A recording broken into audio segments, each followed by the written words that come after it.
How to download and install Telegram app. Hi everyone, welcome back to our channel. This is Rose and let's learn to download and install Telegram application. So without further ado, let's begin. Navigate to Play Store or App Store depending upon your device. Tap search bar at top of your screen or simply first you need to tap search icon and then search bar. Now you need to type in Telegram and tap search icon on your keyboard at bottom right.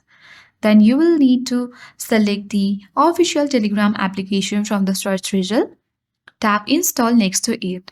So depending upon your internet connection and the storage you have on your device, it will take a few time to download and install. Once it is downloaded and installed, you can easily find out the open button next to it. Afterwards, you can launch it and then set up your profile and use Telegram app. So that is how we can easily download and install Telegram app. I hope this guide was helpful. If it was, then do like, share, comment and don't forget to subscribe.